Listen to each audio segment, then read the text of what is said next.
Hello, good evening, Nigerians. My name is Mahdi Shehu, a Nigerian by birth from Katsina State in a locality called Opasori.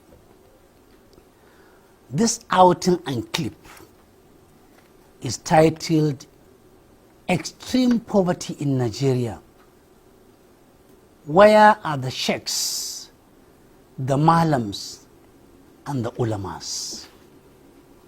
I am asking this question because prior to the 2023 general elections, many sheikhs, with few exceptions, many malams, with few exceptions, many ulamas, with few exceptions, were all over. They took over the pulpit of their mosques. They took over the microphones. They were in all media houses, in all public gatherings, promoting the venom of Muslim ticket in wholesale and retail. Why do I say it is a venom? In a country with millions of Christians and followers of other influences other than Muslims, you can't tell me that there is no Christian worth his own salt and name that can become a deputy vice president from the deputy president or vice president from the northern extraction. That is clearly unthinkable. And they know it is not justifiable. There is no justice, no equity, no fairness in that Muslim ticket. But they went ahead for some very clear reasons to promote, to protect, to project that unwholesome project of Muslim ticket. They influenced their congregations. They quoted verses of the Quran, interpreted those verses to serve their own purposes. Before you say Jack Robinson, it was all over. In wholesale and retail, majority of people were convinced that Muslim ticket is justifiable. And we saw the results, especially in the northwest and northeast. They sold the ticket, even though 14 million people in Nigeria said no. The voices of Obi and the voices of Atiku said no. In unison, over 14 million people. Only 8 million people that are still doubtful bought into the Bobby trap. Now, it is Muslim ticket at play. Increasing hunger, starvation, insecurity all over the horizon. People are traumatized, confused, bewildered, and dislocated. Everybody today in Nigeria is on his own. Everybody for himself, God for us all, survival of the fittest, and the devil take the hindermost. Yet, we are hearing no voices from the ulamas, from the malams, from the sheikhs. It is inordinate silence.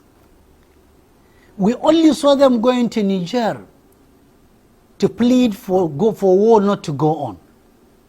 But before Niger, it has been 8 years of harvest of death under Buhari. Harvest of disease, of delay, of decay, of injustice and forbidding of justice. But they kept quiet. They were comfortable with the difficult heal injury inflicted by Buhari's 8 years of disaster. They were comfortable with the thousands of people being killed and slaughtered all over the country under Buhari. They were okay that people were being kidnapped, maimed, killed, incapacitated, and financially dispossessed. They were okay that farmers were not going to the farm. They never went to Buhari, at least none to us. Now it is the turn of Muslim ticket. They could go to Niger, but we expected them having sold this ticket of Muslim ticket. And with the rise in poverty and disease in the country, unemployment, poverty, declining values. We expected them to have the courage, the guts, the audacity, the wherewithal, and the liver to go and tell Tinubu that we sold you in wholesale and retail, especially to the Muslims. Now the whole of Nigeria, Muslims and Christians, are dying of hunger, of disease. Traders, medium, large scale and lower scale, 80% of them have had their capital decimated on account of your reckless statement on the very first day you were sworn in, where you said no more fuel subsidy. It has decimated 80% of all people with capital. It has increased the number of people who are in abject multidimensional poverty to beyond 134 million to over 200 million. We expected them to tell him pop and play it in open space. But mum is the word. Silent is the word. They have gone into inordinate silence, as if they have gone into deep slumber. Why don't they go and do this elementary ethical responsibility?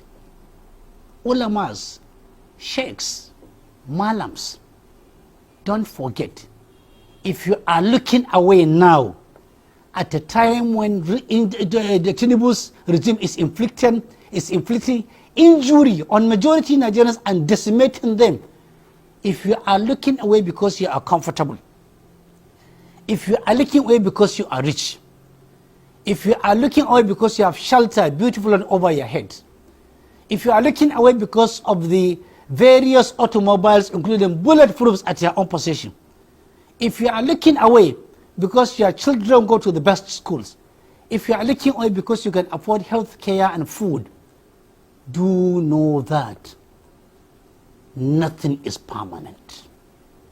We've seen rich people turning into poor people, healthy people physically incapacitated, knowledgeable people reduced into nothing. There is no exception. Nobody is an exception to this rule from Allah Ta'ala.